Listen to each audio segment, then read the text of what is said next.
on Brexit. Okay, so by the way, for the record, I agree with what I want to say. The Republicans in the House and Senate, they sent a letter to President Obama saying pretty much butt out of this. Let the Brits. Yeah, my opinion doesn't matter. Doesn't matter, but I'm just curious what you think because I know I have an opinion. It doesn't matter. We have no say, but I have an opinion. I think that the UK should get the heck out of the EU if they want to have control of their own destiny. I think that, especially with open borders and immigration, the UK has really been hurt by EU policies. I know that they're saying that they will be trade penalties or something or other if they leave, but damn that, man. They'll still be taking British goods and doing everything. I think the UK, get out of the EU, man. It's a sinking ship. Listen, for you American right-wingers that Americans, America. I'm a 10th Amendment guy. Local is best. States' rights kind of guy. I don't like the idea of the EU personally. And just real briefly, Gene, my family is of Italian descent. I'm 100%. You don't say. 100% American. But, and I tell a lot of people this, which they find hard to believe. First of all, I don't like to travel, so I don't want to go anywhere. But if I was to go anywhere in Europe, I wouldn't even want to go to Italy, to be honest. And I know my grandfather's probably rolling over in his grave. Oh, the wooden spoon in the back of the head just now. But to be honest, I would go to England because they're the closest to us in the world. I love the country. I love the history. We had some brutal fights between us and them. And just like a professional boxing match, like you respect your opponent. You know what I mean? And Great Britain's been on our side ever since. And I really wish them nothing but the best. And I think that they should get the hell out of the EU and get away from those socialist countries that are dragging them down. Well, one thing they do over there in the EU is they talk funny, Russ. And you alluded to this last week with Andre. I like everything about them except the way they talk. That's the way they talk. You know, they talk kind of funny. Benny Hill was cool, though. I'll give Benny... he was English, right? Yes, I like Benny Hill. There you go. Okay, well, listen, last week you issued a challenge to Andre Walker to come up with some words that are spoken properly in the Queen's English. And we're going to give the Brooklyn equivalent. So here's a little message from Andre to Russ, a little gift, as it were. Last week on Behind Enemy Lines Radio, Russ Gallo asked me to pronounce some words in English so he could ridicule me. Well, Russ, knock yourself out on this little lot. A rank in the army, lieutenant. There you go, Russ. What about that? What the hell is a lieutenant? I want to know where the right tenant is. That's what I want to know. Left? Was there something wrong with the right? I mean, I thought he's conservative. Never mind. All right, next word. A country in the Middle East, Iraq. Well, you know that. You know where that is, right? That sounds like how our president says it. Yeah, it is. Iraq. Yeah, is Iraq, right? I mean, Iraq. There you go, yeah. Hey, you. Andre, you're saying you're speaking English, but I don't really... Next one. Something you might like to smoke, a Marlboro. Is he talking about a Marlboro? I don't know. Okay, I mean, we're not smokers, so... Actually, I heard that, and I don't know for sure. Yes. I heard they call it something very different than we call it. Yes, and it's kind of offensive on our airwaves. I know, but I wish he would have went there, but all right. And I'm a little sensitive to that word, pal. I mean, FCC and all that. What's the next word, Andre? A type of metal, aluminium. What? I have never heard of that metal. How many syllables does that have? I've never heard of that metal. What? Aluminium. Aluminium. Doesn't it just sound aluminum for some reason?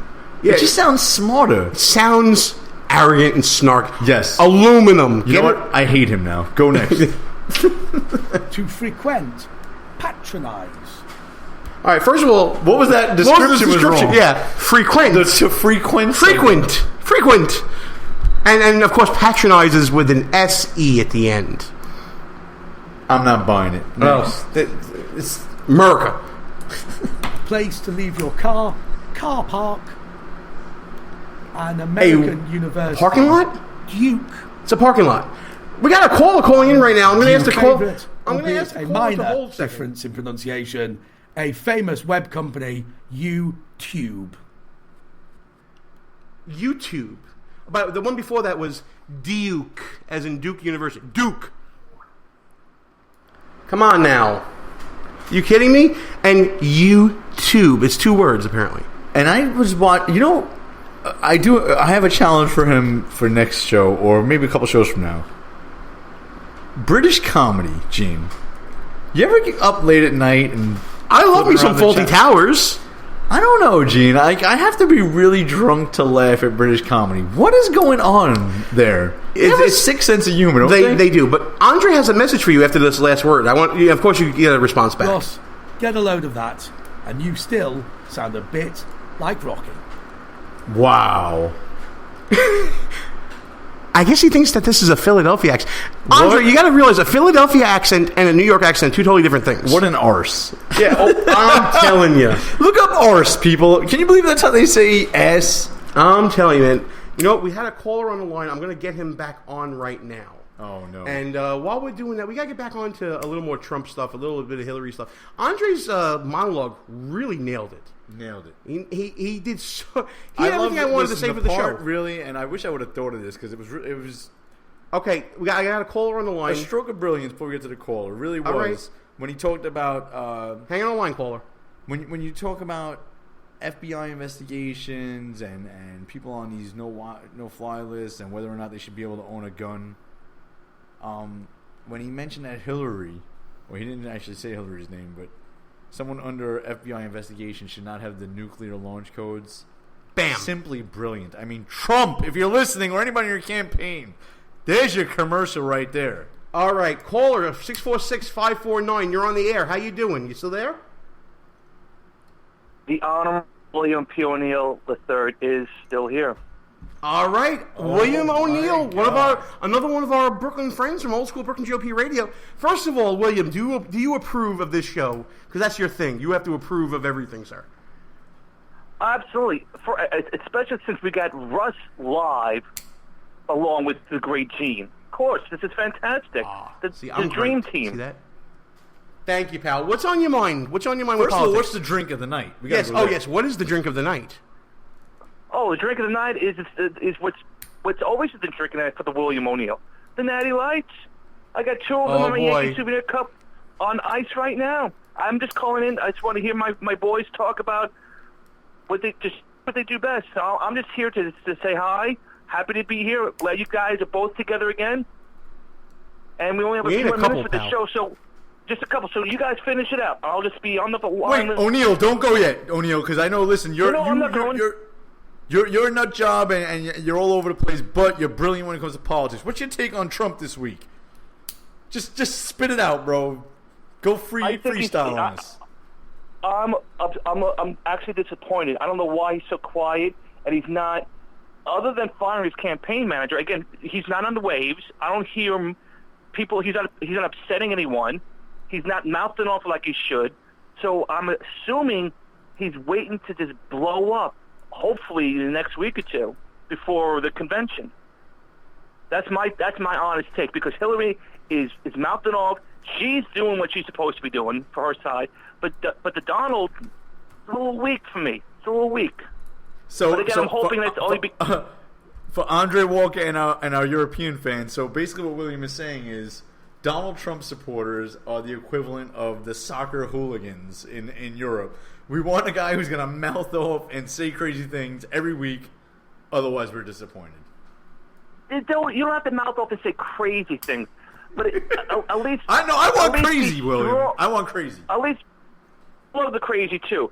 But every now and again, can you throw out just, a lightning quick fastball that the opposition can't hit? I'm waiting. Where are all those remarks? That's what I'm looking for. Where are those strong, hardcore stances? Again, especially after Orlando. It's a horrible incident. But that's in his wheelhouse. All he has to say is, you see? Get him out of here. William, you got to do me a favor, bro. It's 2 What's drink up? minimum tonight. I know you're on board with that fully. Give me just 5 seconds, bro. 5 seconds of Saul. 5 seconds, please. Something. Oh, God. Come on, please. Go ahead, do it. Give the people what they want. Of who? Saul Saul Rosenberg. Oh, okay. Well, it's funny that you mention that because I'm actually going to start working for a Ken Rosenthal, who is looking to get on the ballot. Something about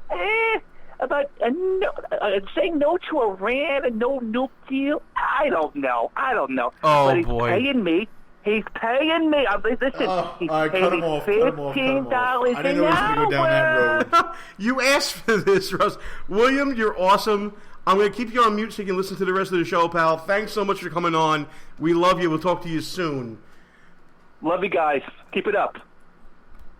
All right. William's going to stay on the line with us to the end of the show here. The honorable. You know what? We got a few extra minutes because of some foul-ups in the studio by me, by Diana. Not by Russ, though. It's never Russ. Never. It's never Russ's fault. We don't give Russ enough responsibility to screw up. I don't have any job. I have one button. I have an Atari joystick. But we here. promised to talk that's all about. I trust me with. But we promised to talk about media hypocrisy when it comes to the coverage of gun control, the Orlando shooting, when it comes to the 911 transcript that was released by authorities.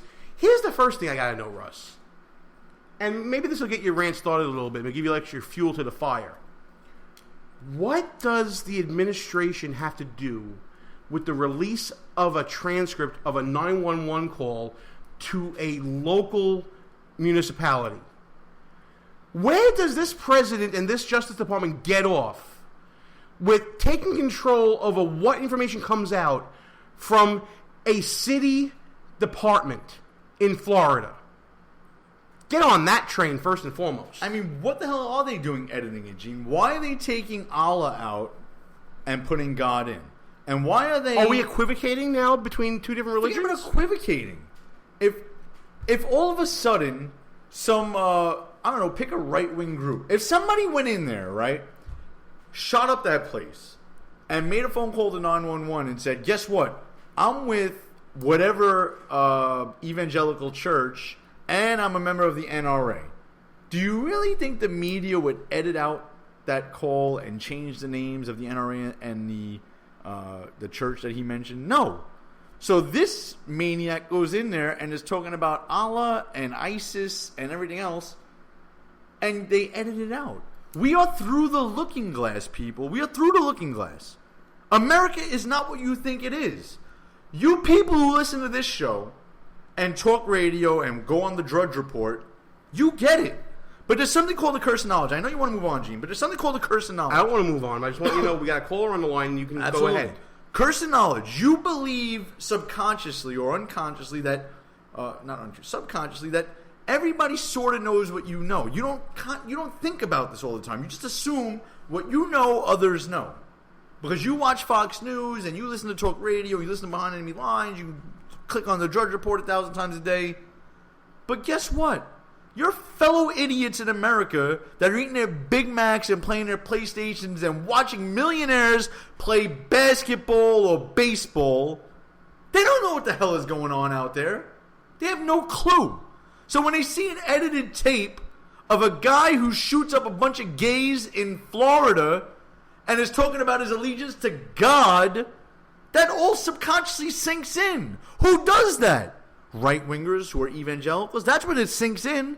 This was a Muslim. When it's one guy with a gun, we got to make laws to stop people from having guns. But when it's a Muslim who does it, we cover it up. What the hell is wrong with this country?